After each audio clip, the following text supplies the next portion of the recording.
നമസ്കാരം, പ്രവാസി മലയാളിയിലേക്ക് സ്വാഗതം. ലക്ഷക്കണക്കിന് മലയാളി പ്രവാസികളാണ് അറബ് മണ്ണിൽ വിവിധ മേഖലകളിലായി പണിയെടുത്തുകൊണ്ടിരിക്കുന്നത്. മികച്ച തൊഴിലവസരങ്ങൾ തേടിയെത്തുന്നവർക്ക് എല്ലാം നൽകിയത് അറബ് മണ്ണ് തന്നെയാണ്.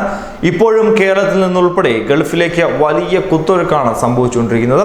അതുകൊണ്ട് തന്നെ പ്രവാസികളുടെ ആശങ്ക വർദ്ധിപ്പിക്കുന്ന ഒരു വാർത്തയാണ് ഇത്. മാസങ്ങളായി ശമ്പളം കിട്ടാത്തതിനാൽ ആഹാരത്തിന് പോലും വകയില്ലാതെ മലയാളികൾ അടക്കമുള്ള തൊഴിലാളികൾ ഷാർജയിൽ വലിയ ദുരന്തമാണ് അനുഭവിക്കുന്നത്.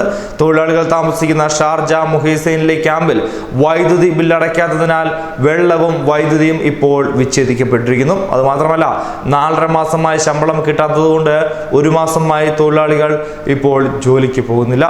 അതുകൊണ്ട് തന്നെ ഇവരുടെ കുടുംബവും മറ്റു കാര്യങ്ങളും ഏകദേശം പട്ടിണിയായിക്കൊണ്ടിരിക്കുന്നു. ജോലിക്ക് പോകാത്തതിനാൽ കമ്പനി ഉടമസ്ഥരുടെ ഭാഗത്ത് നിന്ന് നിസ്സഹകരണം കൂടി വരികയാണെന്ന് തൊഴിലാളികൾ തന്നെ തുറന്ന് സമ്മതിച്ചു തുടങ്ങി. 15 വർഷമായി ഫർണിച്ചർ നിർമ്മിക്കുന്ന സിറിയൻ ഉടമസ്ഥയിലുള്ള കമ്പനികളിലാണ് 45ഓളം തൊഴിലാളികൾ ഇത്തരത്തിൽ കഷ്ടത അനുഭവിച്ചു വരുന്നത്.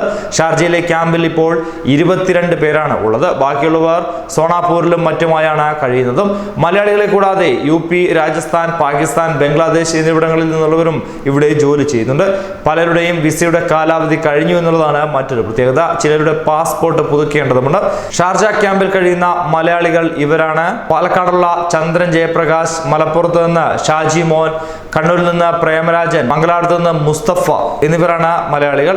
ജീവിതത്തിന്റെ വലിയ ഭാഗം പ്രവാസത്തിലായിട്ടും നാട്ടിൽ ഭാരിച്ച ബാങ്ക് ലോണിന്റെ ബാധ്യതയിലാണ് 57കാരനായ ചന്ദ്രൻ എന്ന വ്യക്തി. ലോൺ അടച്ചു തീർക്കാതെ നാട്ടിലേക്ക് തിരിച്ചു പോരാൻ പറ്റാത്ത സാഹചര്യത്തിലാണ് ഉള്ളത്. ആ സമയമാണ് ഇവിടെ നിന്ന് ഇപ്പോൾ ശമ്പളം കിട്ടാത്ത ഒരു അവസ്ഥയുള്ളതെന്നും അദ്ദേഹം പറഞ്ഞു. മാത്രമല്ല, മറ്റുള്ളവരും സമാനമായ എന്തെങ്കിലുമൊക്കെ ദുഃഖത്തിൽ കഴിയുന്ന ആൾക്കാർ തന്നെയാണ്. ബാക്കിയുള്ളവരുടെ പ്രശ്നം പറയുമ്പോൾ ടിക്കറ്റ് മാത്രം എടുത്തു തരാം, നാട്ടിലേക്ക് പോയിക്കോളൂ എന്നാണ് തൊഴിലാളികൾക്ക് ലഭിക്കുന്ന മറുപടി.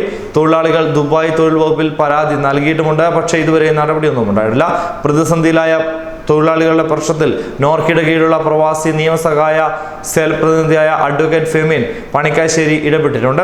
തൊഴിലാളികളോട് സംസാരിച്ച് തൊഴിലാളികൾക്ക് കിട്ടാനുള്ള ശമ്പള കുടിശ്ശികയടക്കമുള്ള ആനുകൂല്യം ലഭ്യമാക്കുവാൻ നടപടി സ്വീകരിക്കുമെന്നും മലയാളികളല്ലാത്ത തൊഴിലാളികളുടെ പ്രശ്നങ്ങൾ ഇന്ത്യൻ കോൺസുലേറ്റിൽ ശ്രദ്ധയിൽപ്പെടുത്തിയിട്ടുണ്ടെന്നും അഡ്വക്കേറ്റ് ഫെമിൻ അറിയിച്ചു.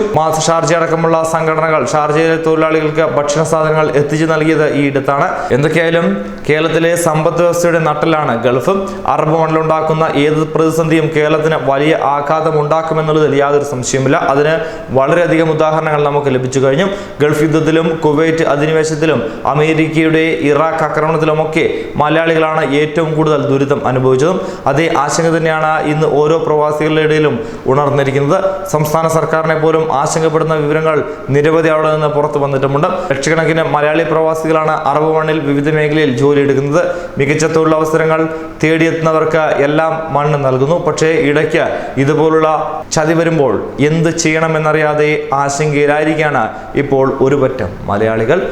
ന്യൂസ് ഡെസ്ക്, പ്രവാസി മലയാളി.